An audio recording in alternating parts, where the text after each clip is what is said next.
എല്ലാവരെയും കേശുവിൻ്റെ വൃന്ദാവനത്തിലേക്ക് വീണ്ടും സ്വാഗതം ചെയ്യുന്നു. അപ്പോൾ സമയം ഇപ്പം 4 മണിയാണ്. 4 മണിക്ക് എഴുന്നേറ്റ് കുളിയൊക്കെ കഴിഞ്ഞ് അങ്ങനെ റെഡിയായി നിൽക്കുകയാണ്. വേറെ ഒന്നുമല്ല, നിർമ്മാല്യം തൊഴാനായിട്ട് പോകണം. നമ്മുടെ അമ്പലത്തിൽ ഇതാ ഇന്ന് കൊടിയേറ്റാണ്. അപ്പോൾ ഇന്ന് തൊട്ട് പാട്ട് തുടങ്ങിയാണ്. ഇന്ന് വൈകുന്നേരമാണ് കൊടിയിരുത്ത്. അപ്പോൾ ഞാനിതാ ഇവിടെ എല്ലാവരും സുഖം ഉറക്കമാണ്. ചേട്ടൻ ഉണർന്ന് കിടപ്പുണ്ട്, പക്ഷേ ആൾക്ക് ഭയങ്കര മടി എഴുന്നേറ്റ് വരാനായിട്ട്. അങ്ങനെ അച്ഛനും അമ്മയും എന്നെ അവിടെ വെയിറ്റ് ചെയ്ത് നിൽക്കുകയാണ്. അങ്ങനെ ദാ ഞാൻ റെഡിയായി ഇനി പോവാനായിട്ട് ഇറങ്ങിയാണ്. 4:45-നാണ് നിർമ്മാല്യ ദർശനം. 4:45-നല്ല, 4:55-ന്.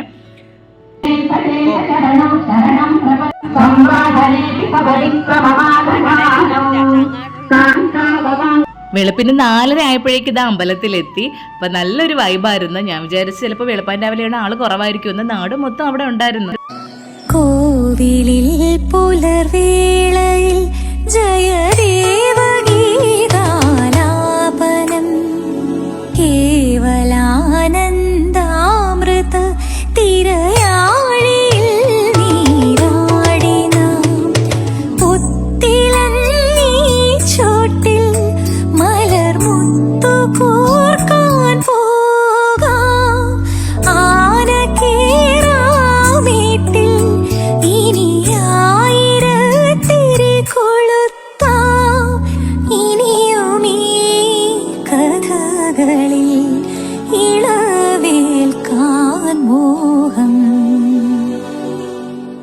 കറക്റ്റ് 5 മണിയാവുമ്പോഴേക്ക് നിർമ്മാല്യ ദർശനം പൂർത്തിയാവും. നമ്മളൊരു അമ്പലത്തിൽ പോകുമ്പോഴേക്ക് അതിപ്പോൾ ഭഗവതി ക്ഷേത്രം അല്ലെങ്കിൽ ഭഗവാൻ ക്ഷേത്രം ഏതായിരുന്നാലും അവിടുത്തെ ആ ഒരു മൂർത്തിയെ നമ്മൾ ആ ഒരു ഫുൾ രൂപത്തിൽ കാണുകയെന്നുണ്ടെങ്കിൽ നിർമ്മാല്യ ദർശന സമയത്തേ കാണാൻ പറ്റുള്ളൂ.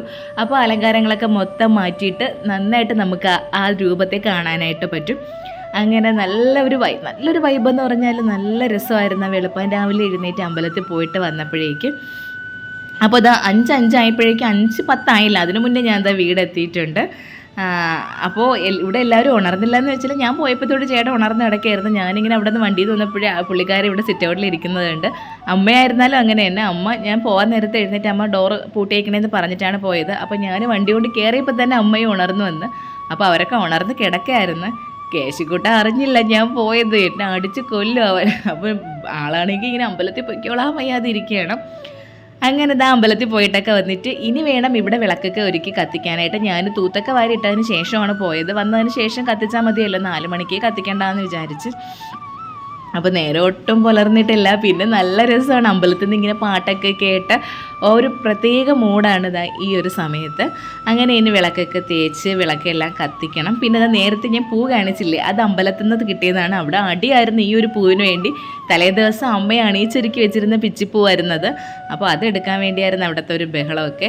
പിന്നെ ഇതാ കണ്ടില്ലേ, എനിക്കങ്ങ് പാവം തോന്നി കേട്ടോ. ആ മൊട്ടൊന്ന് മാറി വരണതേ ഉള്ളൂ. ചെമ്പരത്തി നേരം വെളുത്താൽ മാത്രമല്ലേ വിരിയുള്ളൂ. അപ്പോൾ ഉറങ്ങിക്കിടന്ന ആളിനെയാണ് ഇതാ ഞാൻ വിളിച്ചുണർത്തി എടുത്തത്. പിന്നെ നടയൊക്കെ ഒന്ന് കഴുകി ഇടാമെന്ന് വിചാരിച്ചു. തൂത്തൊക്കെ ഇട്ട് എന്നാലും ഒന്ന് വെള്ളം ഒഴിച്ച് കഴുകി വൃത്തിയാക്കിയതിന് ശേഷം വിളക്ക് കത്തിക്കാമെന്ന് വിചാരിച്ചിരിക്കുകയാണ്. അപ്പോൾ ചേട്ടൻ മുകളിൽ നിന്ന് വിളിച്ചിട്ട് ചായ ഇട്ടുകൊണ്ട് വാന്ന് പറഞ്ഞതാണ് ഞാനിങ്ങനെ നോക്കിയത് കുറച്ച് സമയം. അപ്പോൾ വിളക്ക് പുള്ളിക്കാരൻ വിചാരിച്ച് വിളക്കെല്ലാം കത്തിച്ച് കഴിഞ്ഞെന്ന്. അപ്പോൾ ഞാൻ വിളക്കൊക്കെ കത്തിച്ചിട്ട് ചായ ഇട്ടുകൊണ്ട് വരാമെന്ന് പറഞ്ഞ് ആളിൻ്റെ ഉറക്കവും പോയി. എൻ്റെ കൂടെ അമ്പലത്തിൽ വന്നാൽ പോരായിരുന്നോ, അത് പറഞ്ഞപ്പോഴേക്ക് ചെറിയൊരു മടി കാണിച്ച്. വേറൊന്നുമല്ല, പിന്നെ ഇനി ചേട്ടനും കൂടെ എഴുന്നേക്കണം എന്നുണ്ടെങ്കിൽ കേശുവിനെയും കൂടെ ഉടനെ കൊണ്ടുപോകണം. ഈ വെളുപ്പാൻ രാവിലേക്ക് മോനെ കുളിപ്പിച്ചിട്ട് കൊണ്ടുപോകാൻ പറ്റൂലല്ലോ. എന്തായാലും ഉത്സവം തീരുന്നതിനകം ഒരു ദിവസം മോനെ നിർമ്മാല്യം തൊഴാനായിട്ട് കൊണ്ടുപോകണം. അങ്ങനെ ഇനി വിളക്ക് കത്തിക്കണം. ഇതുപോലെ തന്നെ അതാ ഈ പൂക്കൾ തന്നെ തലയിലൊക്കെ വെച്ചിട്ട് ഒരുപാട് നാളായി കേട്ടോ. പണ്ട് എന്തെന്ന് വെച്ചാൽ കനകാമ്പരം പൂവാണ് നമ്മുടെ വീട്ടിലേക്ക് എല്ലായിടത്തും ഉണ്ടായിരുന്നു. ഇപ്പോൾ ഈ കനകാമ്പരം കാണാൻ പോലും ഇല്ല. അപ്പോൾ ഞങ്ങളെല്ലാവരും കനകാമ്പരം പൂവാണ് കെട്ടി തലയിൽ വെച്ചുകൊണ്ട് പോണത്. അന്നൊക്കെ പൂക്കളൊക്കെ വയ്ക്കാൻ ഭയങ്കര കൊതിയാണ്. ഇപ്പോൾ പിന്നെ അതിനൊക്കെ ചെറിയൊരു മടി പോലെയും കൂടെയാണ്. അപ്പോൾ ഞാൻ എന്താ പൂവിൻ്റെ ആ ഒരു പൂമ്പൊടിയൊന്നും എടുത്ത് കളഞ്ഞില്ല. എനിക്കാണെങ്കിൽ അതിനകത്ത് നോവിക്കാൻ തന്നെ ഒരു പാവം പോലെ, ഒരു കൊച്ചു കുഞ്ഞുങ്ങളെ പോലെയാണ് തോന്നിയത്. അപ്പോൾ നല്ല വിരിഞ്ഞതിന് ശേഷം പൂമ്പൊടിയൊക്കെ മാറ്റാമെന്ന് വിചാരിച്ച് പിന്നെ ഇതാ ഡ്രസ്സൊക്കെ മാറി ഇനി നേരെ അടുക്കളയിലേക്ക്. അപ്പോൾ ഇനി നമുക്ക് അധികം ജോലിയും കാര്യങ്ങളൊന്നും ഇല്ല. കാരണം ഇന്നോട്ട് എല്ലാ ദിവസവും അമ്പലത്തിലായിരിക്കും. അപ്പോൾ ഇന്ന് അന്നദാനത്തിനൊക്കെ പോകണം. കാപ്പി ഉണ്ടാക്കിയാൽ മാത്രം മതി. അപ്പോൾ അതിനുള്ള കാര്യങ്ങൾ അങ്ങ് തീർത്ത് വെച്ചാൽ പെട്ടെന്ന് ജോലി അങ്ങ് തീരുമല്ലോ. അങ്ങനെ എന്തായാലും ചോറ് വെക്കാമെന്ന് വിചാരിച്ച്. ഉച്ചത്തേക്ക് അന്നദാന ചോറ് കിട്ടും, എന്നാലും എങ്ങാനും ആരെങ്കിലും നമ്മുടെ വീട്ടിൽ ഉത്സവമൊക്കെ അല്ലേ കയറി വന്നാലും ചിലപ്പോൾ നമുക്ക് കൊടുക്കാനായിട്ട് ഒന്നും കാണില്ല. അങ്ങനെയുള്ള ദിവസമേ സത്യം പറഞ്ഞാൽ ആരെങ്കിലും വരുള്ളൂ. എല്ലാ വിഭവങ്ങളൊക്കെ തയ്യാറാക്കി എല്ലാം വീട്ടിലുള്ളതിൻ്റെ ഒന്നും ആരും വരില്ല. ഒന്നും ഇല്ലാണ്ട് നമ്മളല്ലെങ്കിൽ ഇന്ന് ഇത്ര ആഹാരമൊക്കെ മതി, നമ്മളെ മാത്രമല്ലേ ഉള്ളൂ എന്ന് വിചാരിക്കണേൻ്റെ അത് ഉറപ്പായിട്ടും ആരെങ്കിലും വരികയും ചെയ്യും, നമുക്ക് എന്തെങ്കിലും കൊടുക്കേണ്ടിയും വരും. പിന്നെ ഫുഡ് വേസ്റ്റ് എടുക്കാനായിട്ട് എല്ലാ ദിവസവും ഒരു പയ്യൻ വരും. അങ്ങനെ ഫുഡ് വേസ്റ്റൊക്കെ കൊണ്ട് ഇനി നമ്മൾ ഗേറ്റിൽ തൂക്കിയിട്ടേക്കാണ് ചെയ്യണത്. അല്ലെന്നുണ്ടെങ്കിൽ അവൻ വന്ന് വിളിക്കും. അപ്പോൾ ഞാനിന്ന് നേരത്തെ എല്ലാം കൊണ്ട് ഗേറ്റിലൊക്കെ ഇട്ടിട്ടുണ്ടായിരുന്നു. അപ്പോൾ ജോലികളെല്ലാം അങ്ങ് തീർത്ത് വെച്ചാൽ അത്രയും നല്ലതല്ലേ. ഇനി ചപ്പാത്തിക്ക് മാവൊക്കെ നനച്ചെടുത്തിട്ടുണ്ട്. ഇനി ചപ്പാത്തി ഉണ്ടാക്കണം.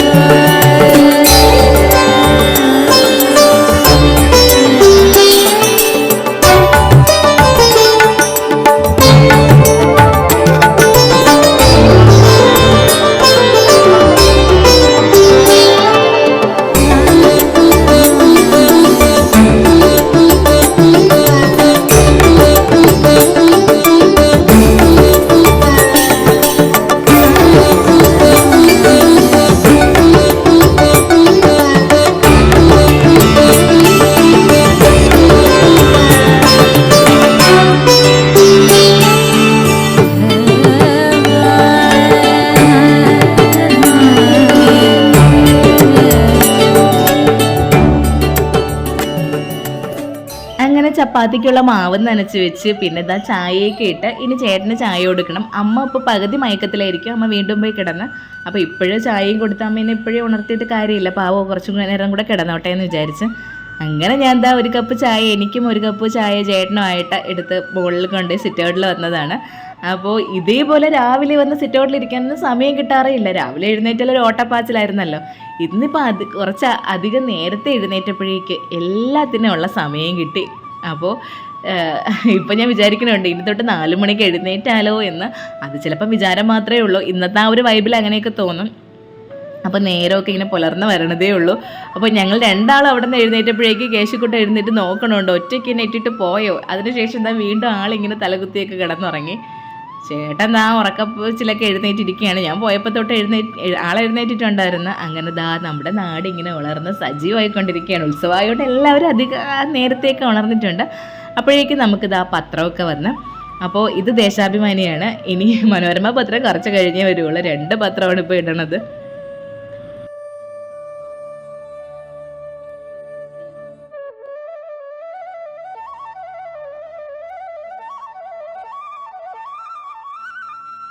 അപ്പോൾ ചോറും ഏകദേശം ആയിട്ടുണ്ട്. അപ്പോൾ ഞങ്ങളിവിടെ ചോറിൽ ഉപ്പിടും. കുറേ ആൾക്കാർ ഇങ്ങനെ ചോറിൽ ഉപ്പിടാറില്ല എന്ന് പറയുന്നുണ്ട്. അപ്പോൾ നിങ്ങൾ എങ്ങനെയാണെന്നൊന്ന് കമൻറ്റ് ചെയ്യണേ. ചോറിൽ ഉപ്പിടാറുണ്ടോ അല്ലെങ്കിൽ ഉപ്പിടാറില്ലേ എന്നൊന്ന് പറയണേ കേട്ടോ. ഞങ്ങളൊരിക്കലും ഒരിടത്ത് പോയപ്പോഴേക്ക് ചോറ് കഴിച്ചപ്പം ഞങ്ങളുടെ ഒരു റിലേറ്റീവിൻ്റെ വീട്ടിൽ തന്നെ പോയപ്പോഴേക്ക് ചോറ് കഴിച്ചപ്പോൾ ചോറിനൊരു ടേസ്റ്റ് കുറവായിരുന്നു. അപ്പോഴാണ് അവർ പറഞ്ഞ് ഞങ്ങൾ ചോറിൽ ഉപ്പിടാറില്ല, അങ്ങനെ ചോറിൽ ഉപ്പിടണത് നല്ലതല്ല എന്നാണ് പറഞ്ഞത്. പക്ഷേ എന്തോ നമുക്ക് ഉപ്പില്ലാതിരിക്കുമ്പോൾ എന്തോ പോലെ തോന്നും. അതുകൊണ്ട് ഞങ്ങൾ ഉപ്പിട്ടേ ചോറ് വടിക്കാറുള്ളൂ. പിന്നെ ജോലികളൊക്കെ ഇവിടെ നടന്നുകൊണ്ടിരിക്കുന്നതുകൊണ്ടാണ് പാത്രങ്ങളൊക്കെ അവിടെ അങ്ങനെ ഇരിക്കുന്നത്. നമ്മളെങ്ങനെയാണോ അങ്ങനെ തന്നെയാണ് വീഡിയോയിൽ കാണിക്കുന്നത്. അല്ലാണ്ട് ഇപ്പം നമ്മളിപ്പോൾ ഭയങ്കര വൃത്തിയോട് കൂടിയൊക്കെ കാണിക്കണമെന്നുണ്ടെങ്കിൽ ഓരോ കാര്യം ചെയ്യുമ്പോഴേക്കും പാത്രങ്ങളൊക്കെ ഇങ്ങനെ ഒതുക്കി പറക്കിയൊക്കെ വെക്കണം. എല്ലാവരുടെ വീട്ടിലും അങ്ങനെയല്ലേ. നമ്മളിപ്പോൾ ജോലിയുടെ ഇടയ്ക്ക് നമുക്ക് ഈ ഒതുക്കൽ കുറച്ച് കുറവായിരിക്കും. പാത്രങ്ങളൊക്കെ നമ്മൾ അപ്പോഴപ്പോഴും കഴുകി വയ്ക്കാറുണ്ട്. പക്ഷേ എല്ലാം കഴിയുമ്പോഴേക്കും എല്ലാം ഒതുങ്ങി തീരുള്ളൂ. ഞാൻ പറഞ്ഞത് വേറെ ഒന്നുമല്ല, കുറച്ചും കൂടെ അടുക്കള വൃത്തിയാക്കി ഇടണേ എന്നൊക്കെ ഒരു കമൻറ്റ് വന്ന്. അപ്പോൾ ഞങ്ങളെപ്പോഴും ഞങ്ങളാൽ കഴിയുന്ന രീതിയിൽ വൃത്തിയാക്കി ഇടാറുണ്ട്. പക്ഷെ നിങ്ങൾക്ക് അങ്ങനെ തോന്നേണ്ടത് ഞാൻ പറഞ്ഞില്ലേ, ഇതുകൊണ്ടായിരിക്കാം.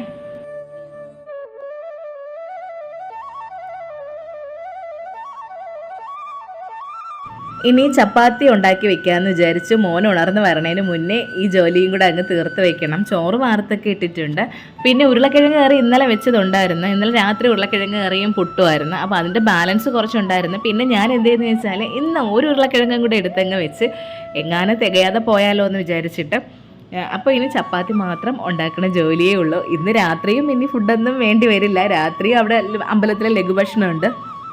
അപ്പോൾ നമുക്ക് വർഷത്തിൽ ഇത്ര ദിവസമല്ലേ ഇങ്ങനെയുള്ള കാര്യങ്ങൾ കിട്ടും. അപ്പോൾ നമുക്ക് ഉത്സവം എന്ന് പറയുമ്പോൾ പിന്നെ അതിന് വേറെ ഒരു കാര്യങ്ങളും ഇല്ലല്ലോ, ഉത്സവം തന്നെയാണ്. നമ്മൾ എന്ത് കാര്യത്തിനും ഉത്സവം പോലെ എന്ന് പറയും പോലെ ഉത്സവം എന്ന് പറയുമ്പം നമ്മുടെയൊക്കെ ആ ഒരു എല്ലാ എനർജി ലെവൽ കൂട്ടാനും നമ്മൾ ആ ഒരാഴ്ച അങ്ങ് സന്തോഷിക്കാനും നമ്മൾ ദൈവീകതയോടുകൂടി ഇരിക്കാനും വ്രതത്തോടു കൂടി ഇരിക്കാനും ഒക്കെ കിട്ടുന്ന അവസരമല്ലേ.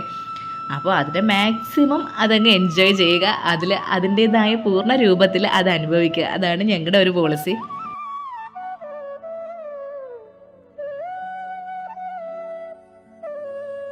പിന്നെ വേറൊരു കാര്യമുള്ളത്, നമുക്ക് എല്ലാ ജോലിയും ഓൺലൈനിൽ നിന്ന് നമ്മൾ കുറച്ചും കൂടെ ആക്റ്റീവ് ആയിരിക്കും എന്ന് തോന്നുന്നുണ്ട്. നമുക്ക് ജോലി കുറവായിരിക്കുമ്പോഴേക്കും പിന്നെ ഒന്നും ചെയ്യാനില്ലല്ലോ. അങ്ങനെ അവിടെ അമ്മയൊക്കെ കണ്ടില്ല, അമ്മ വന്നങ്ങ് ഇരിക്കുകയാണ്, അമ്മയ്ക്ക് ജോലിയൊന്നും ഇല്ല, എന്ത് ചപ്പാത്തിയും കറിയും മാത്രമല്ലേ ഉള്ളൂ, ഒരു ഉച്ചയ്ക്ക് അടുത്തേക്കുള്ള ഒന്നും ഉണ്ടാക്കുകയും വേണ്ട.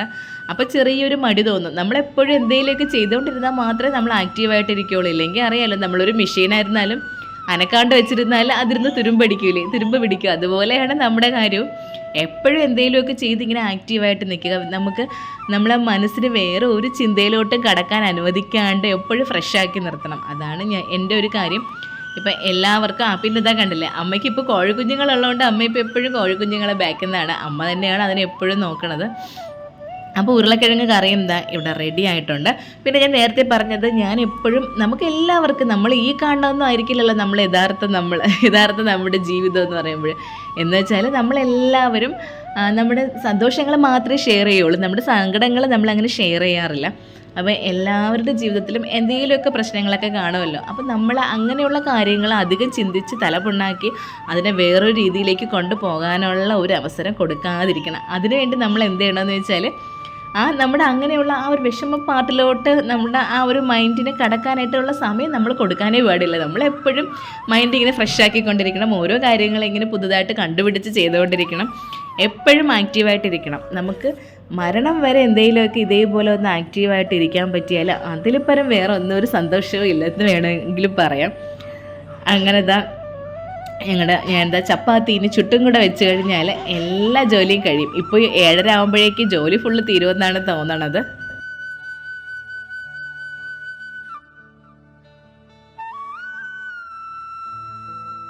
മോൻ ഉണർന്ന് മുകളിൽ തന്നെ നിൽക്കുകയാണ്. അച്ഛനും മോനും കൂടെ മുകളിൽ അവിടെ എന്തൊക്കെയോ പരിപാടികളാണ്. അവിടെ രണ്ടാളെയും കൂടെ ചെണ്ടമേളമൊക്കെ കേൾക്കണമുണ്ട്. അപ്പോൾ മോനൊരു ചെണ്ടയൊക്കെ വാങ്ങി.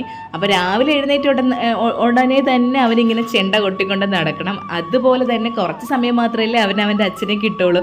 രാവിലെ അവൻ എഴുന്നേറ്റ് കഴിഞ്ഞാൽ ഒരു 2 മണിക്കൂർ, പിന്നെ മോൻ ഉറങ്ങണതിന് മുന്നേ ഒരു 2-3 മണിക്കൂർ, അത്ര മാത്രമാണ്. ഉച്ചയ്ക്ക് വന്നാലും ചില സമയം മോൻ ഉറങ്ങണ സമയമായിരിക്കും, അല്ലെങ്കിൽ മോൻ അംഗൻവാടിയിലായിരിക്കും. അപ്പോൾ അവൻ്റെ ഇപ്പോഴത്തെ രീതി എന്താണെന്ന് വെച്ചാൽ, അച്ഛൻ എപ്പോഴൊക്കെ കിട്ടണോ അപ്പോഴൊക്കെ മാക്സിമം അവ ഉപയോഗപ്പെടുത്തും. എപ്പോഴും അച്ഛൻ കൂടെ നിൽക്കണം, അങ്ങോട്ടും ഇങ്ങോട്ടും പോകാൻ പാടില്ല. എല്ലാ കാര്യങ്ങളും വന്ന ഉടനെ, ഇവിടെ എന്തൊക്കെ കാര്യങ്ങൾ നടക്കുമോ അതെല്ലാം അച്ഛൻ വന്ന ഉടനെ അവൻ പറഞ്ഞു കൊടുക്കും. പിന്നെ എല്ലാവരും തൂത്ത് തീയൊക്കെ ഇട്ട് വീടൊക്കെ ഇങ്ങനെ മോടി പിടിപ്പിച്ചുകൊണ്ടിരിക്കുകയാണ്. ഇന്ന് പാട്ട് തുടങ്ങിയല്ലേ, അപ്പോൾ അതിൻ്റെ ഭാഗമായിട്ട് എവിടെ നോക്കിയാലും ആ ഒരു ഉത്സവ പ്രതീതി കാണാനും പറ്റും. പിന്നെ എൻ്റെ ചെമ്പരത്തി ഉണ്ടല്ലോ നിറയെ പൂക്കാൻ തുടങ്ങി. ഞാൻ അന്ന് പറഞ്ഞതുപോലെ ഇനി അങ്ങോട്ട് കുമ്പച്ചൂടും മീനച്ചൂടും ഒക്കെ അല്ലേ, അപ്പോഴേക്ക് ചെമ്പരത്തി അങ്ങ് നിറയെ പൂക്കും. അത് കഴിഞ്ഞ് മഴ പെയ്ത് കഴിഞ്ഞാൽ പിന്നെ അരിഷ്ടിച്ച് 3-4 അല്ലെങ്കിൽ 2-3 പൂവേ കാണുള്ളൂ.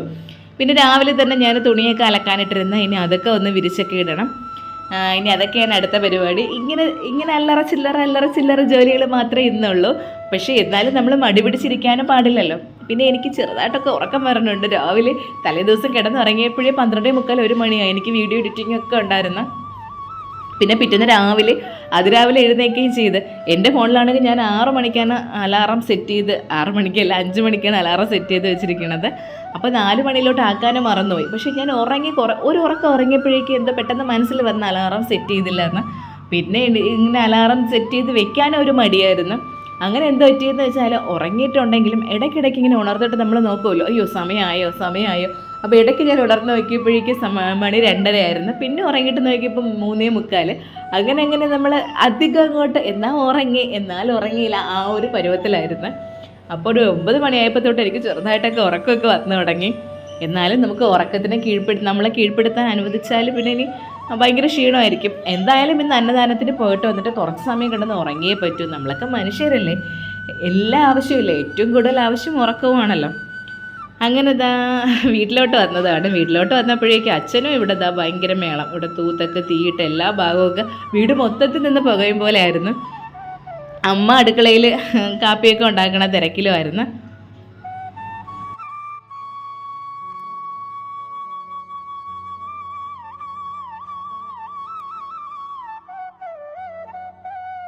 കേശൂർ ഇവിടെ വന്നാൽ പിന്നെ ഭയങ്കര സന്തോഷമാണ്, ചുറ്റും കിടന്ന് ഓടാലോ. അകത്തോട്ട് കയറുന്നത് കുറവാണ്, ഞാനും അങ്ങനെ തന്നെ കേട്ടോ. ഈ വീട്ടിൽ വന്നാൽ അകത്തോട്ട് കയറൽ കുറവാണ്, എപ്പോഴും ഇങ്ങനെ പുറമേ ഒരുപാട് കാര്യങ്ങളൊക്കെ ഉള്ളത് കൊണ്ട് അങ്ങനെ അങ്ങ് നടക്കും. പിന്നെ കണ്ടില്ലേ, തീയിടണത് തന്നെ കുറച്ച് സ്ഥലമുള്ളടുത്ത് ഇങ്ങനെ കാണുമ്പോഴേക്കും ഒരു ഭംഗിയാണ്. ആ പുക കാണാൻ തന്നെ എനിക്കൊരു ഭംഗി പോലെ തോന്നും. ഞങ്ങളുടെ വീട്ടിലേക്ക് തീയിട്ടാൽ അധികം ഭംഗി കാണാനായിട്ടൊന്നും പറ്റില്ലല്ലോ.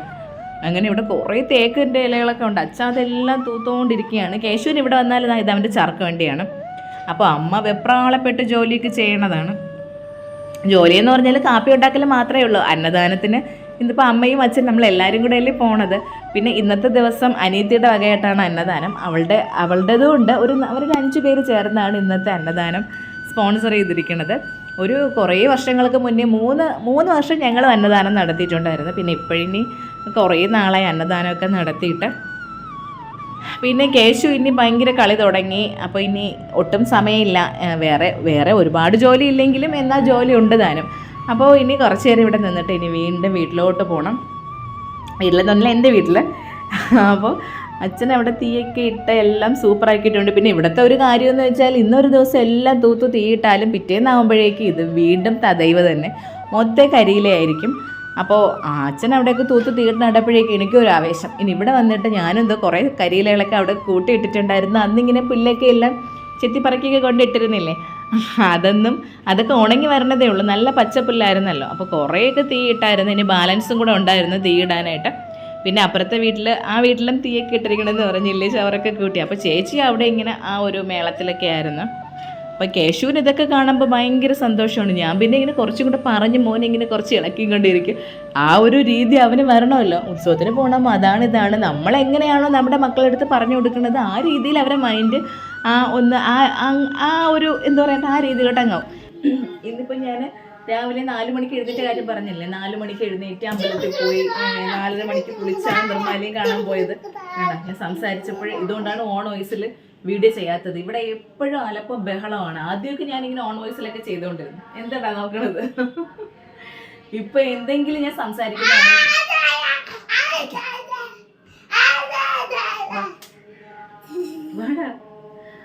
അപ്പോൾ ഞാൻ പറയാൻ വന്ന വേറൊന്നുമല്ല.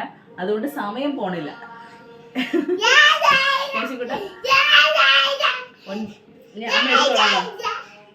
അമ്മ എടുത്തോളാം വാ. കോലിപ്പോ 9:30 മണിയായിട്ടും 9:30 മണിയായപ്പോഴും ഞാൻ വിചാരിക്കും ഉച്ചയായിരുന്നു കേട്ടോ. നമുക്ക് അതിരാവിലെ എഴുന്നേക്കുമ്പോൾ നമുക്ക് ഈ സമയം പോണത് അറിയില്ലല്ലോ. 9:30 മണിയായപ്പോൾ ഞാൻ അമ്മയോട് ചോദിക്കും, നമ്മൾ ക്ലോക്ക് ഓടണില്ലേ? 9:30 മണിയല്ലേ ആയോളൂ. അപ്പോൾ അമ്മ പറഞ്ഞേ, ക്ലോക്ക് ഓടണില്ലേ നീ കേശു, നീ നിന്റെ ഫോണിൽ നോക്കുന്നത്. അപ്പോഴും 9:30 മണി ആയതേ ഉള്ളൂ. നമുക്കൊരു കണക്കൂട്ടലുണ്ടല്ലോ, നമ്മൾ എഴുന്നേറ്റ് ഇത്ര സമയം കഴിയുമ്പോൾ ഉച്ചയാവുമെന്ന്. പക്ഷെ ഇന്നിപ്പോൾ നമ്മൾ നേരത്തെ രാവിലെ 4 മണിക്കൊക്കെ ഉറക്കം എഴുന്നേറ്റതുകൊണ്ട് സമയം പോണില്ല. മിണ്ടാന്നില്ലെങ്കിൽ അമ്പലത്തിൽ കൊണ്ടുപോകില്ല. കേശുവിനെ ഞാൻ ഇപ്പോൾ ബ്ലാക്ക് മെയിൽ ചെയ്തുകൊണ്ടിരിക്കുന്നത് പറഞ്ഞിട്ടാണ്. അമ്പലത്തിൽ കൊണ്ടുപോകില്ല, അന്നദാനത്തിന് കൊണ്ടുപോകില്ല എന്ന് പറഞ്ഞാൽ കേശു പിന്നെ എന്തും അനുസരിക്കും. എന്ത് കാര്യം പറഞ്ഞാലും കേശു അനുസരിക്കും അല്ലേ മക്കളെ? എന്തൊരു അവൻ്റെ മസിലൊക്കെ കാണിച്ചതാണ് കേട്ടോ. ഭയങ്കര മസിലെന്നാണ് കേശു പറയണത്. അതുപോലെ കുറച്ച് നേരത്തെ ഇവിടെ ഭയങ്കര ചെണ്ടമേളമായിരുന്നു. അപ്പോൾ കളഞ്ഞ ഡ്രസ്സാണ്. ചെണ്ടമേളത്തിന് പോകുമ്പോൾ ഡ്രസ്സ് ഇടൂല. ചേച്ചി ഇങ്ങ് വാ. സംസാരിച്ചുകൊണ്ട് നിന്നപ്പോഴേക്ക് ഇടയ്ക്ക് കോള് വന്നു. അതാണ് അവർ ചെറിയൊരു പാട്ട് കേട്ടത് കേട്ടോ.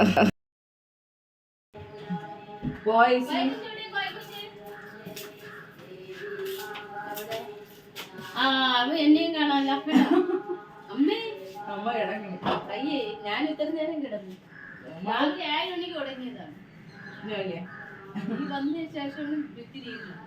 പിന്നെ അരി എടുപ്പിട്ട് മാളിന് കാപ്പിയൊക്കെ കൊടുത്തേച്ച് മാളൂരിന്ന് വൈകുന്നേരം വരെ ഉണ്ടോ? 2 എപ്പോഴും വെള്ളത്തിൽ കളിക്കും. 24 മണിക്കൂർ ഇത് തന്നെ പറഞ്ഞ കേൾക്കില്ല. അമ്പലത്തിൽ കൊണ്ടുപോകില്ലേ യേശു? അവിടെ പിണങ്ങി ദേവിയുടെ അടുത്ത് എന്തോന്ന് പറഞ്ഞു കൊടുക്കും? ദേവിയുടെ അടുത്താ? ഓ ഇപ്പൊ വീണനെ കേശു. മാറിക്കേണ്ട, അവൻ പ്രാർത്ഥിക്കണേണ്ട. എന്തിനാ പ്രാർത്ഥിക്കണ? ഞാൻ വെള്ളത്തിൽ കളിക്കല്ലോ എന്ന് പറഞ്ഞുകൊണ്ട് ഇവിടെ വന്ന് ദേവിയുടെ അടുത്ത് അവൻ പറഞ്ഞു കൊടുക്കുമെന്ന് അങ്ങനെ വന്ന് പ്രാർത്ഥിച്ചുകൊണ്ടിരിക്കുന്നത്. എന്തരാന്ത് നിങ്ങൾ താമസിച്ചെന്ത്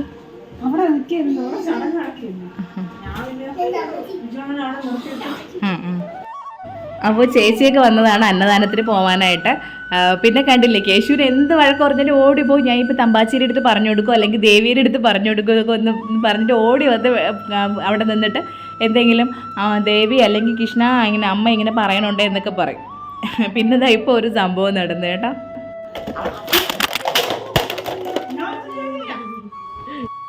അതെന്ത് പറ്റിയെന്ന് അറിയുമ്പോൾ ഞാനിങ്ങനെ റിംഗ് ലൈറ്റൊക്കെ അവിടെ സെറ്റ് ചെയ്ത് വെച്ചിട്ടായിരുന്നല്ലോ വീഡിയോ ഒക്കെ എടുത്തുകൊണ്ട് നിൽക്കണത്. അതെല്ലാം കൂടെ വന്ന് തവിട് പൊടിയായിട്ട് വീട്. ഞാൻ വിചാരിച്ചു എല്ലാം പൊട്ടി തകർന്നിട്ടുണ്ടെന്ന്. രമേശ് എൻ്റെ അടുത്ത് നിൽക്കായിരുന്നപ്പോൾ രമേശ് അയ്യോ ഞാനൊന്നും ചെയ്തതല്ലേ എന്നാണ് വിളിച്ച് പറഞ്ഞത്.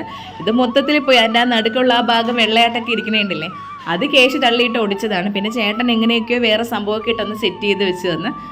അപ്പോൾ അതിൽ നിന്ന് എങ്ങനെയോ ലൈറ്റെല്ലാം കൂടെ വന്ന് താഴെ വീണതാണ്. എന്തായാലും നല്ല ക്വാളിറ്റി ഉള്ള ലൈറ്റ് ആയതുകൊണ്ട് അത് പൊട്ടിയില്ല. ഞാൻ വിചാരിച്ചിട്ട് അയ്യോ അത് മൊത്തം പൊട്ടിയിട്ടുണ്ടെന്നാണ് വിചാരിച്ചത്.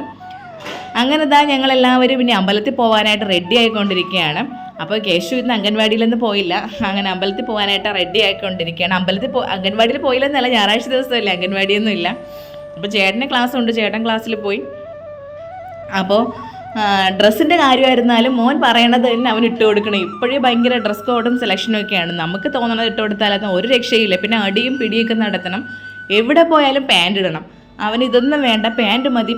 അങ്ങനെ ഞാൻ പറഞ്ഞ് രാത്രി പോകുമ്പോഴേക്ക് പാൻറ് ഇടാം, ഇപ്പം നീ ഇത് ഇട്ടാൽ മതി എന്ന് പറഞ്ഞിട്ടാണ് ആ മോന്തേക്ക് അങ്ങനെ വെച്ചുകൊണ്ടിരിക്കുന്നത്. അങ്ങനെ എൻ്റെ അടുത്ത് വഴക്കുണ്ടാക്കിയിട്ട് ഓടി വന്ന് കെട്ടിപ്പിടിക്കും.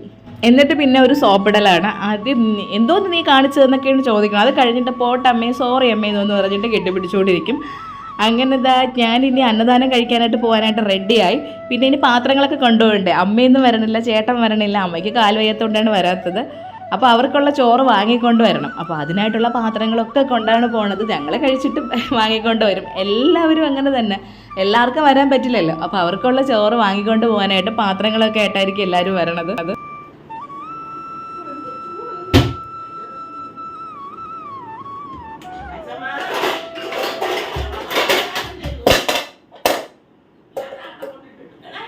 ചേച്ചി ചോറിന് എന്തെയാണ് പാത്രം എടുത്തത്?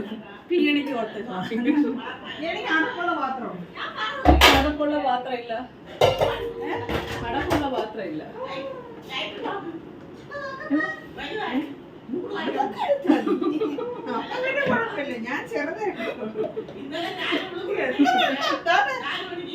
ഞാൻ എനിക്ക് ഇങ്ങനത്തെ ഇല്ലേ ചേച്ചി.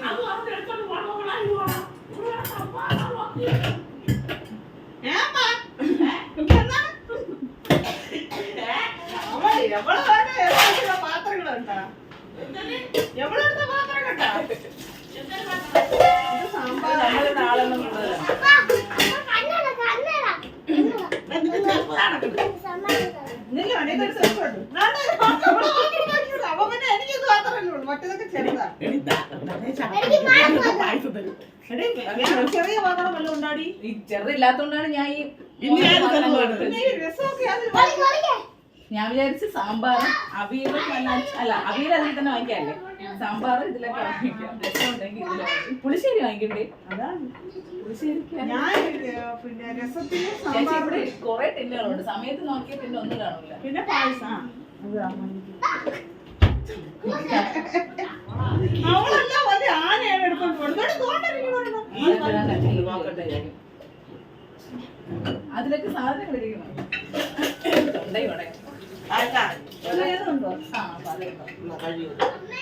ഓ മോനെ കേശു തൊപ്പി നോക്കിക്കാൻ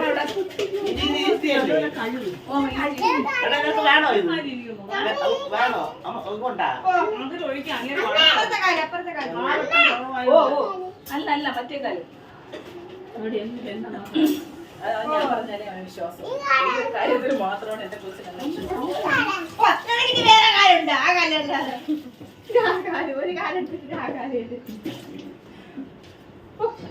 ചേട്ടൻ പറയുമ്പോഴും ഒരു അച്ഛൻ പറയണ്ട അമ്മ പറയുന്നു. അതൊക്കെ വലുത് നാണം കെടുത്തു. പിന്നെ കേശു എവിടെ പോയി? കേശു എവിടെ പോയി? കഴിക്കാൻ പോയോ? ചേച്ചി മുകേഷിന്റെ ഡ്രസ് അയച്ചാ ചേച്ചി ഓ, നന്ദു ഇതിലെന്തിനാ നോക്കിയേ? ഇതില് പായസം ചേച്ചിയുടെ മതി അമ്മ. നമുക്ക് ആവശ്യത്തിൽ കൂടുതൽ. അല്ല നീല അവിടെ തേച്ച് ഇത് രണ്ടും ഒരുപോലെ തന്നെ. ഇത് സാമ്പാർ വാങ്ങിക്കാം. സാമ്പാർ സെറ്റായി ചിരിക്കണത് ചെറിയ നോക്കിയത് ചെറുത് കൊണ്ടുവരാൻ പാടല്ലേ അമ്മ ചെറിയ സഞ്ചിയാണ് അമ്മ എന്നെ കളിയാക്കി. അങ്ങനെ ഒരു മേളമാണ് പോവാനായിട്ട് ഇറങ്ങിയപ്പോഴേക്ക് വലിയ സഞ്ചി കൊണ്ടുപോയപ്പോൾ കുഴപ്പമൊന്നുമില്ലല്ലോ. എനിക്ക് പിന്നെ അങ്ങനെ നാണവമാനമൊന്നുമില്ല, ഞാനതൊക്കെ തന്നെ കൊണ്ടുപോകും. അപ്പോൾ ചേച്ചി ഒരു ചെറിയ സഞ്ചിയൊക്കെ ആയിട്ടാണ് വന്നത്. അങ്ങനെ ഞങ്ങളിതാ എല്ലാവരും കൂടെ അമ്പലത്തിൽ പോകാനായിട്ട് ഇറങ്ങി. നന്ദുവും ചേച്ചിയും കൂടെ നന്ദുവിൻ്റെ വണ്ടിയിൽ വരും, ഞാനും അനന്തവും കേശുവും കൂടെ എൻ്റെ വണ്ടിയിൽ. ഇനി അനന്തുവിനെയും കേശുവിനെയും കൊണ്ട് അമ്പലത്തിൽ ഇറക്കിയിട്ട് അമ്മ ഇപ്പോൾ അവിടെ കാത്തു നിൽപ്പുണ്ടായിരിക്കും.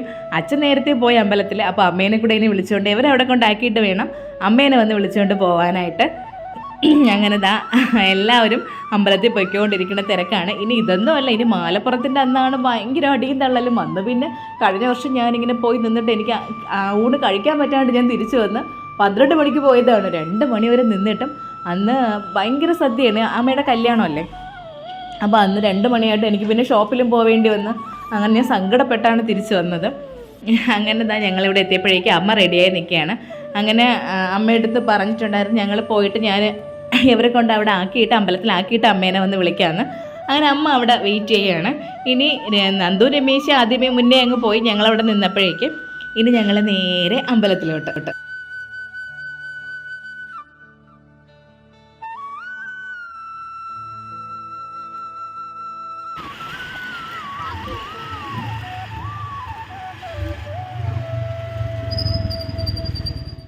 പിന്നെ അമ്മയെ വിളിച്ചുകൊണ്ട് വന്ന് ഞങ്ങൾ വിചാരിച്ച് ഞങ്ങൾ നേരത്തെയാണ് വന്നത്, അപ്പോഴേക്കും ആൾ വന്ന് തുടങ്ങിയിട്ടേ ഉണ്ടായിരിക്കുള്ളൂ എന്ന്. അപ്പോഴേക്ക് തന്നെ ക്യൂ ആയി.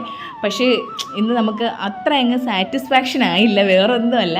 ഞങ്ങൾക്കാണെങ്കിൽ അന്നദാനം കഴിക്കുമ്പോൾ ഇലയിൽ സദ്യ രീതിയിൽ കഴിക്കുന്നതാണ് ഇഷ്ടം. പക്ഷേ ഇന്നത്തെ അന്നദാനം അങ്ങനെ അല്ലായിരുന്നു, അവർ പ്ലേറ്റിലാണ് തന്നത്. അപ്പം നമ്മൾ പ്ലേറ്റ് വാങ്ങി കൊണ്ട് അവിടെ ഇരുന്ന് അങ്ങ് കഴിക്കണം. പക്ഷേ എന്തോ അന്നദാനമാകുമ്പോൾ എങ്ങനെ കഴിച്ചാലും മതി. എന്നാലും ആ സദ്യ ആ ഇലയിൽ ഒരു 2 കറിയാണെങ്കിലും പ്രശ്നമില്ല, ഇലയിൽ കഴിക്കുമ്പം അതൊരു പ്രത്യേക ഒരു ടേസ്റ്റുമാണ്, പ്രത്യേക ഒരു രസവുമാണ്. അപ്പോൾ ഇതാ ഞങ്ങളെല്ലാം ക്യൂ നിന്ന് പ്ലേറ്റൊക്കെ വാങ്ങി. ചോറും സാമ്പാർ, പുളിശ്ശേരി, രസം, പച്ചടി ഉണ്ടായിരുന്നു, കിച്ചടി ഉണ്ടായിരുന്നു, അച്ചാറുണ്ടായിരുന്നു, പായസം ഇല്ലായിരുന്നു. അപ്പോൾ ഒരു പായസം കൂടെ അവർക്ക് വെക്കാമായിരുന്നു, പക്ഷേ അതില്ല. അങ്ങനെ പിന്നെ ഇപ്പോഴത്തെ ഒരു കാര്യം എന്ന് വെച്ചാൽ നമ്മളിങ്ങനെ നമുക്ക് ചോറ് വാങ്ങിക്കൊണ്ട് അവിടെ നിൽക്കണം. ആരെങ്കിലുമൊക്കെ എഴുന്നേറ്റാൽ മാത്രമല്ലേ കസേര കിട്ടുള്ളൂ. പിന്നെ അവിടെ കസേര അടുക്കി വെച്ചിരുന്നവരൊക്കെ പോയി എടുത്തുകൊണ്ട് വന്ന് അപ്പോഴേക്ക് ഇതാ ആദ്യം കഴിച്ചവരൊക്കെ എഴുന്നേറ്റ്. അങ്ങനെ ഞങ്ങൾ പിന്നെ സമാധാനമായിട്ട് അവിടെ ഇരുന്ന് കഴിക്കുമായിരുന്നു. അപ്പോൾ നമ്മുടെ അമ്പലത്തിൽ ഏകദേശം ഉത്സവം പൊങ്കാലയുടെ തലയ്ക്കും തലേ ദിവസമൊക്കെ മാത്രമാണ് ഈ കളിപ്പാട്ടക്കാരൊക്കെ വരണത്. പക്ഷേ ഇന്നത്തെ ദിവസം ചെന്നപ്പോഴേക്കും അവിടെ കളിപ്പാട്ടമൊക്കെ ഉണ്ടായിരുന്നു. ഞാൻ പൈസയൊന്നും എടുക്കാണ്ടല്ലേ പോയത്, ഞങ്ങളുടെ ആരുടെ കയ്യിലും പൈസ ഇല്ലായിരുന്നു. അപ്പോൾ കേശു അതോടുകൂടി കോള് മാറി, ആഹാരമൊന്നും കഴിച്ചില്ല. എൻ്റെ അടുത്ത് മിണ്ടണ്ട, എൻ്റെ അടുത്ത് ആരും കൂട്ടുകൂടണ്ട എന്നൊക്കെ പറഞ്ഞിട്ട് ഒന്നും കഴിക്കാതെ അങ്ങ് ഇരുന്ന് കളഞ്ഞ്. അപ്പം സെപ്പറേറ്റ് മോനാണെങ്കിൽ സെപ്പറേറ്റ് പ്ലേറ്റും അതിൽ കറികളൊക്കെ വാങ്ങി വേണം കൊടുക്കാനായിട്ട്. അപ്പം ഞങ്ങൾ കൊണ്ടുപോകണതെന്ന് അല്ലെങ്കിൽ എൻ്റെ നിന്നും കഴിക്കൂല. അവനിങ്ങനെ പോകുമ്പോഴേക്കും അവന് സെപ്പറേറ്റ് എല്ലാം വാങ്ങി കൊടുക്കണം. അപ്പോൾ ആളിരിക്കണേണ്ടില്ലേ മോന്തേക്ക് ഇങ്ങനെ പെരുക്കി വെച്ചിരിക്കുകയാണ്, ആരോടെയും മിണ്ടാതെ. എന്ത് എന്തിന്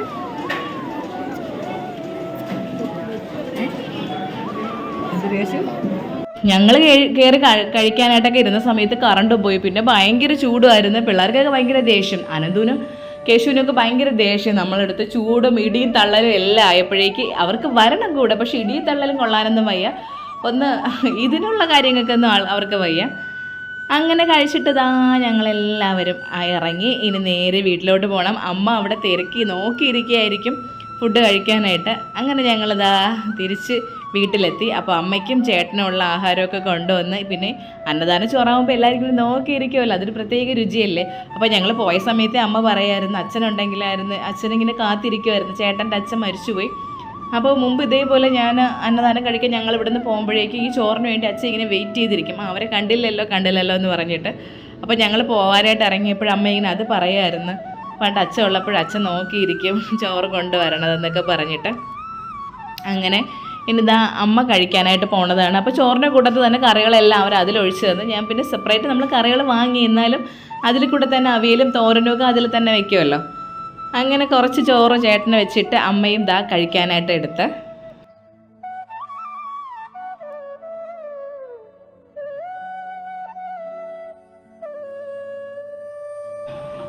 അങ്ങനെ അതൊക്കെ കഴിഞ്ഞ് ചോറൊക്കെ കഴിഞ്ഞിട്ട് നമ്മൾ കിടന്ന് സുഖമായിട്ട് കുറച്ച് സമയം ഉറങ്ങി. നന്നായിട്ട് ഉറങ്ങാൻ പറ്റി. എത്രയോ നാളെ ഉച്ചയ്ക്ക് ഇതുപോലെ കിടന്നൊന്ന് ഉറങ്ങിയിട്ട് നല്ല സമാധാനമായിട്ട് കിടന്ന് ഉറങ്ങി. അപ്പോഴേക്ക് ചേട്ടനും വന്ന് ചേട്ടനും ആഹാരമൊക്കെ കഴിച്ചിറങ്ങിയപ്പോഴേക്ക് ഇനി വേറൊരു അമ്പലമുണ്ട് നമ്മുടെ വീട്ടിൽ തൊട്ടടുത്തല്ല, കുറച്ചങ്ങ് ദൂരോട്ടാണ്. അവിടുത്തെ ഘോഷയാത്ര ഇന്ന് അതുവഴിയാണ് വരണത്. രമേശിൻ്റെ വീടിൻ്റെ ഫ്രണ്ടിൽ കൂടെയാണ് വരണത്. അങ്ങനെ അവരൊക്കെ അങ്ങ് പോയായിരുന്നു, കേശുവിനെയും കൊണ്ടുപോയി.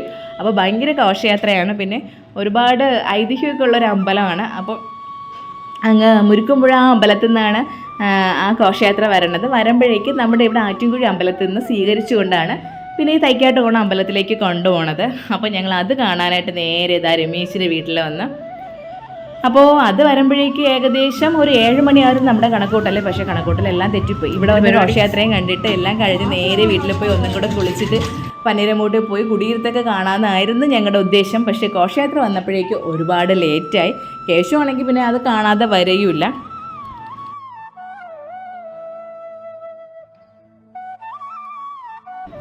അങ്ങനെ ഇതാ ചേച്ചി ചായയൊക്കെ ഇട്ട് ഇനി ചായയൊക്കെ കുടിച്ച് അവിടെ കുറച്ച് സമയം ഇരിക്കുമ്പോഴേക്ക് ഘോഷയാത്ര കാണാമല്ലോ. ഇവിടുത്തെ ഒരു രീതി എന്ന് പറഞ്ഞാൽ, ഇവിടെ മുരുക്കുമ്പുഴ ഒരു വലിയൊരു അമ്പലമുണ്ട്, കോഴിമട എന്നാണ് ആ അമ്പലത്തിൻ്റെ പേര്. അവിടെ നിന്നാണ് ദേവിയെ കൊണ്ടുവരണത് തൈക്കാട്ടുകോണത്തേക്ക്. അവിടെ പറയണത് ഒരു രീതി എന്ന് വെച്ചാൽ, അവിടുത്തെ ഇപ്പോൾ ഈ ഇളയ തലമുറയിൽ ഇപ്പോഴുള്ള ഒരാളാണ് ദേവീനെ അവിടെ നിന്ന് ആനയിച്ചുകൊണ്ട് വരണത്. അപ്പോൾ ആ വരുന്ന ആളിൻ്റെ തലയിൽ ഒരു കിണ്ടി ഉണ്ടായിരിക്കും. അപ്പോൾ കിണ്ടിയുടെ തുമ്പത്തിരുന്നാണ് ദേവി വരണതെന്നാണ് ഐതിഹ്യം. അപ്പോൾ പണ്ട് എങ്ങനെ ഞാൻ ഈ പറയുന്ന കഥ കറക്റ്റ് എത്രത്തോളം കറക്റ്റ് ആണെന്ന് എനിക്കറിയില്ല. ആ പിള്ളേരൊക്കെ ഇതാ അനന്തവും കേശവും അവിടെ കളിയൊക്കെ തുടങ്ങി. ഈ അമ്പലത്തിൻ്റെ ഒരു ഐതിഹ്യം ഞാനിങ്ങനെ കേട്ട് കേൾവിയാണ്. പിന്നെ കുറേ നാളായി ഞാൻ ഈ പറയണതിൽ ചിലപ്പോൾ ഒരുപാട് തെറ്റൊക്കെ കാണും. എന്നാലും അതിൻ്റെ ഒരു സാരാംശം ഇങ്ങനെയാണ്. അയ്യോ, പിന്നെ അതിനിടയ്ക്ക് ഈ ഒരു കാര്യം കൂടെ പറയട്ടെ. അപ്പോൾ ചേച്ചിയൊക്കെ നാത്തൂനൊക്കെ താമസിക്കുന്നതിൻ്റെ മുകളിൽ താമസിക്കുന്നവർ. ഇപ്പോൾ ചേച്ചിയൊക്കെ റെൻറ്റിനാണ് താമസിക്കുന്നത്. അതിൻ്റെ മുകളിൽ താമസിക്കുന്ന അവിടുത്തെ കുട്ടിയുടെ എൻഗേജ്മെൻ്റ് ആയിരുന്നു ഇന്ന്. അപ്പോൾ അവിടെ നിന്ന് കുറേ ബാലൻസ് വന്ന സംഭവങ്ങൾ കാണുമല്ലോ, ഈ സദ്യയ്ക്ക് ഉണ്ടായിരുന്നത്. അപ്പോൾ പുളിശ്ശേരി, രസം, അങ്ങനെയെല്ലാം ഇതാ ഇവിടെ ചേച്ചിയുടെ വീട്ടിൽ കൊണ്ട് വെച്ചിരിക്കുകയായിരുന്നു. ഇത് കണ്ടപ്പോഴേക്ക് നമ്മളിനി എങ്ങനെ വീട്ടിലുണ്ടാക്കിയാലും ഈ സദ്യയ്ക്ക് കിട്ടുമ്പോൾ ഉള്ള ആ ഒരു ടേസ്റ്റ് ഉണ്ടല്ലോ, പുളിശ്ശേരിയുടെയും രസത്തിൻ്റെയൊക്കെ, അതൊരു പ്രത്യേക രുചിയാണ്. അത് കണ്ടപ്പോൾ പിന്നെ എനിക്ക് ഇരിക്കപ്പുറത്തില്ല. അങ്ങനെ ഞാൻ നന്ദൂൻ്റെ അടുത്ത് പറഞ്ഞ് നമുക്കിത് രണ്ടും കൂടെ കലക്കി കുടിക്കാമെന്ന്. അങ്ങനെ ഞാനും നന്ദും കൂടെ എന്ത് ചെയ്യുന്നത് വെച്ചാൽ കുറച്ച് പുളിശ്ശേരി ഒഴിച്ച് കുറച്ച് സാമ്പാറല്ല കുറച്ച് രസവും കൂടെ ഒഴിച്ചിട്ട് മൊത്തത്തിലൊന്നങ്ങ് കലക്കിയിട്ട് കുടിച്ചപ്പോൾ ഉണ്ടല്ലോ, അയ്യോ ഭയങ്കര ടേസ്റ്റാണ്. ഇത് ഇനി ചോറിൻ്റെ കൂടെ കഴിക്കാനല്ല രുചി, നമ്മൾ പഴഞ്ഞീരൂടെ കുടിക്കണം. നാളെ എന്തായിരുന്നാലും ഉച്ചയ്ക്ക് ഇനിയിപ്പം ഈ പറയും പോലെ ഒന്നും ഇല്ലല്ലോ. ഉച്ചയ്ക്ക് അമ്പലത്തിൽ പോകണം, വൈകിട്ട് പോകണം. അപ്പോൾ ഇനി രാവിലെ കാപ്പി സ്കിപ്പ് ചെയ്തിട്ട് പഴഞ്ഞു കുടിക്കണം ഇതൊക്കെ കൊണ്ടുപോയിട്ട്. അങ്ങനെ കലക്കി കുടിച്ചപ്പോൾ തന്നെ ഇത് രുചിയായിരുന്നു, നല്ല ടേസ്റ്റായിരുന്നു. കുറച്ച് നല്ല ചൂട് കഞ്ഞിവെള്ളത്തിൽ ഇത് രണ്ടും കൂടെ കലക്കി കുടിക്കണം, അപ്പോൾ ഇതിൻ്റെ ഇരട്ടി ടേസ്റ്റ് ആയിരിക്കും. അങ്ങനെ ഇതാ ചേച്ചിയുടെ ഇവിടെ അവർ വിളക്കെല്ലാം കത്തിച്ച് സന്ധ്യയായി. നമ്മളിങ്ങനെ ഘോഷയാത്ര വെയിറ്റ് ചെയ്ത് നിൽക്കുകയാണ്. അങ്ങനെ നോക്കി നിന്ന് നാദസ്വരം എത്താറായി. അപ്പം നാദസ്വരം വന്ന് പോയിട്ട് വീണ്ടും ഒരുപാട് സമയം എടുക്കും. അപ്പോൾ ഘോഷയാത്രയുടെ വരവറിയിച്ചുകൊണ്ടാണല്ലോ ആദ്യം നാദസ്വരം വര.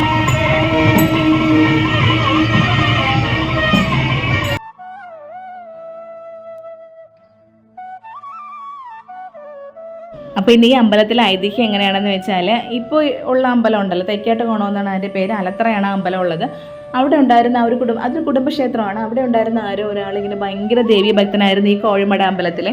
അപ്പോൾ എല്ലാ ദിവസവും ഇവിടെ നിന്ന് അങ്ങറ്റം വരെ പോയി അമ്മേനെ തൊഴുത് വണങ്ങിയൊക്കെയാണ് വരാറ്. അങ്ങനെ ഇരിക്കുമ്പോൾ ഒരു ദിവസം ആയപ്പോഴേക്കുണ്ട് അവിടെ എത്തിയപ്പോഴേക്കും അവിടെ എന്തോ ഉത്സവം എന്തോ ആയിരുന്നു. എത്തുന്നതിന് മുന്നേ അമ്മ അവിടെ നിന്ന് എഴുന്നള്ളി ഇറങ്ങാറായി. അപ്പോൾ ആൾക്ക് ഭയങ്കര വിഷമമായി. അവിടെ ഇരുന്നും കൊണ്ട് അമ്മ നീ എന്നെ കാണാതെ പോവുകയാണല്ലേ എന്നെങ്കിലും അത്രയും സങ്കടപ്പെട്ട് ചോദിച്ച്. അത് കേട്ടിട്ട് പെട്ടെന്ന് ആ ആളിൻ്റെ ആ ഭക്തിയും സങ്കടവും അത്രയും ആത്മാർത്ഥതയും കണ്ടതുകൊണ്ട് ദേവി പിന്നെ അവിടെ നിന്ന് അനങ്ങിയില്ലെന്നാണ് പറയണത്. ദേവി അവിടെ അങ്ങ് നിലയുറപ്പിച്ച്. പിന്നെ എങ്ങനെ നോക്കിയിട്ടും ദേവി അങ്ങോട്ടും ഇങ്ങോട്ടും ചലിക്കണില്ല. അങ്ങനെ അവസാനം അവർ പ്രശ്നം വെച്ചൊക്കെ നോക്കിയ സമയത്താണ് ഇതുപോലെ ഒരാളിൻ്റെ സങ്കടം കൊണ്ടാണ് അമ്മ അവിടെ നിന്ന് അനങ്ങാത്തതെന്ന് അറിയുകയും, അങ്ങനെ ആ രീതിയിൽ പിന്നെ ആളിൻ്റെ അടുത്ത് പോയി എന്തൊക്കെയോ പറഞ്ഞ് അങ്ങനെ എന്തൊക്കെയാണ്. പിന്നെ അവിടെ ആ ദേവി ഇങ്ങനെ ആളിന് സ്വപ്ന ദർശനം നൽകി ഇങ്ങനെ ഒരു സ്ഥലത്ത് എന്നെ അവിടെ ഒരു അമ്പലം പണിയണമെന്നും അവിടെ പ്രതിഷ്ഠിക്കണമെന്നും പിന്നെ എല്ലാ വർഷവും ഏതൊക്കെയോ ആ ഒരു നാൾ വരുമല്ലോ ആ ദിവസങ്ങളിൽ നീ ഇവിടെ വന്നിട്ട് ഒരു കിണ്ടി കൊണ്ടുവരണം, കിണ്ടിയിൽ വെള്ളവും ആയിട്ട് ഇവിടെ നിന്ന് എന്നെ നീ അമ്പലത്തിലേക്ക് കൊണ്ടുപോയാൽ മതി. അപ്പോൾ കിണ്ടിയുടെ കിണ്ടിയുടെ ആ തുഞ്ചത്തിരുന്ന് ഞാനും നിൻ്റെ കൂടെ അമ്പലത്തിൽ വന്ന് കുറച്ച് ദിവസം അവിടെ കാണുമെന്ന് ഇങ്ങനെ എന്തൊക്കെയാണ് ആ ഐതിഹ്യമുള്ളത്. ഇതിൻ്റെ സാരാംശം ഇതാണ്. പക്ഷേ കഥകളുടെ രീതി ഞാൻ പറഞ്ഞ രീതിയും കറക്റ്റാണോ എന്നറിയില്ല. അങ്ങനെ ഉത്സവം തുടങ്ങുന്ന സമയത്ത് എന്തോ ആണ് അവിടെ നിന്ന് ദേവീനെ കിണ്ടിയുടെ തുഞ്ചത്തിരുത്തിയാണ് കൊണ്ടുവരണത്. ഇപ്പോൾ അത് എത്രയോ തലമുറയായി. ഇപ്പോൾ അത് 4-മത്തെയോ 5-മത്തെയോ തലമുറക്കാരാണ്. അതേപോലെ എത്രയോ നാളെ വ്രതം നിന്ന് അത്രയും ഭക്തിയോടുകൂടി അവിടെ നിന്നേ നടന്നാണ് കൊണ്ടുവരണത്. അപ്പോൾ ഞങ്ങളുടെ ഈ ആഘോഷങ്ങളെല്ലാം നമ്മുടെ ആറ്റുംകുഴി അമ്പലത്തിൽ നിന്നാണ്. ഇവിടെ നിന്ന് പോയി അവരിങ്ങനെ സ്വീകരിച്ച് വാദ്യമേളങ്ങളോടും ഇത്രയും ഫ്ലോട്ടും കാര്യങ്ങളും ഇത്രയും ഉത്സവങ്ങളോടുകൂടി ദേവീനെ ആനയിച്ചുകൊണ്ട് പോണ കാഴ്ചയാണ് ഞങ്ങളിപ്പോൾ കണ്ടുകൊണ്ടിരിക്കുന്നത്.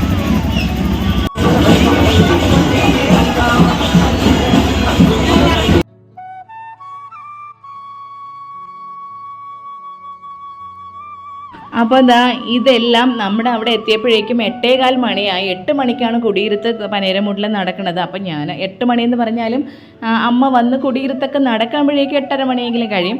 അപ്പോൾ ഞാൻ വിചാരിച്ചിരുന്നത് ഒരു 7:30 മണിയാകുമ്പോഴേക്ക് അമ്പലത്തിൽ പോവാമെന്നാണ്. പക്ഷെ ഒന്നും നടന്നില്ല. ഈ ഘോഷയാത്ര മിസ്സാക്കാനും തോന്നിയില്ല. അതോടുകൂടി നമുക്ക് കുടിയിരുത്ത് കാണാൻ പറ്റാണ്ടുമായി. അപ്പോൾ എന്തായാലും മോനിടയ്ക്ക് ഒന്ന് കാണിച്ചു കൊടുക്കണ്ടേ ഇത്രയും വലിയൊരു ഘോഷയാത്രയൊക്കെ നടക്കുമ്പോൾ.